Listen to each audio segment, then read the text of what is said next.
Hi friends, is சரி cinema bus அப்டேட்டில் ஒரு லேட்டஸ்டான ஒரு சூப்பர்பான ஒரு அப்டேட்டோட வந்திருக்குங்க.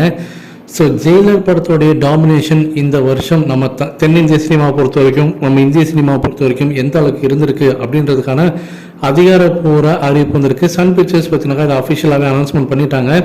ஸோ இந்த வருஷம் கூகுள் மூவிஸ், அதாவது கூகுள் அதிகமாக சர்ச் செய்யப்பட்ட படங்கள்ல அப்படின்னு சொல்லி பார்க்கும்போது இந்தியாவில் உள்ள டாப் 10 மூவிஸில் ஜெயிலர் படத்துக்கு 7ஆம் இடம் கிடைச்சிருக்கு. ஸோ அந்த அளவுக்கு மக்களை தேடி இருக்காங்க.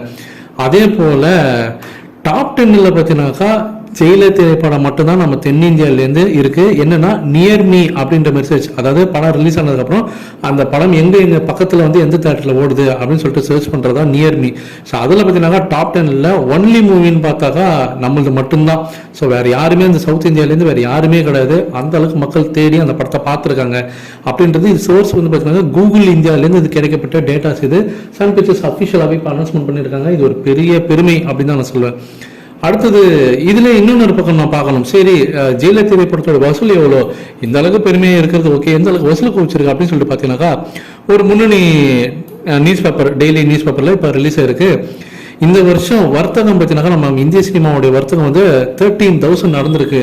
அதில் சவுத் இந்தியாவிலேருந்து பார்த்தீங்கன்னாக்கா அதிகமாகவே நடந்திருக்கு அப்படின்ற மாதிரி சொல்லியிருக்காங்க.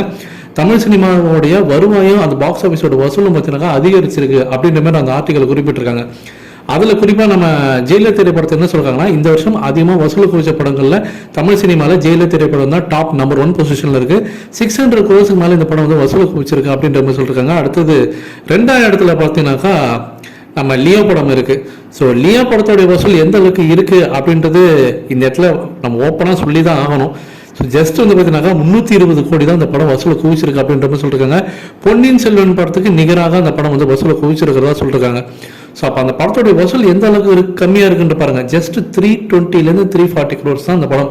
ஜெயிலர் வந்து 600 கோடிக்கு மேலே டபுளாக வந்து வசூல் குவிச்சிருக்கு. பட் லியோ வந்து லியோ படத்தோட ப்ரொடியூசர் என்ன சொல்லிருக்காருன்னா, இந்த படம் 500 கோடி வசூலுக்கு வச்சிருச்சு அது இதுன்னு சொன்னார்.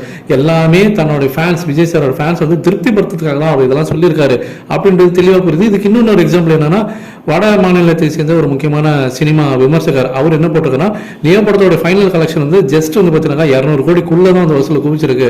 எல்லாமே வந்து இந்த படத்தை வந்து மேனிபுலேட் பண்ணி தான் அந்த கலெக்ஷன் சொல்லியிருக்காங்க.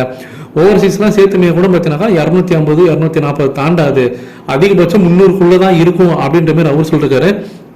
மொத்தமாக இந்த படத்தோட வியாபாரம் வந்து 400 430 கோடி தான். அதாவது சேட்டலைட் ரைட்ஸ் உரிமை, ஓடிடி விற்பனை எல்லாமே சேர்த்து 410 430 தான். ஸோ மொத்த வசூலே இருக்கும் அப்படின்ற மாதிரி அவரும் கன்ஃபார்ம் பண்ணிருக்காரு. இதை பற்றி உங்களுடைய கருத்துக்கள் என்ன அப்படின்றத மறக்காம கீழே சொல்ல ஃப்ரெண்ட்ஸ்.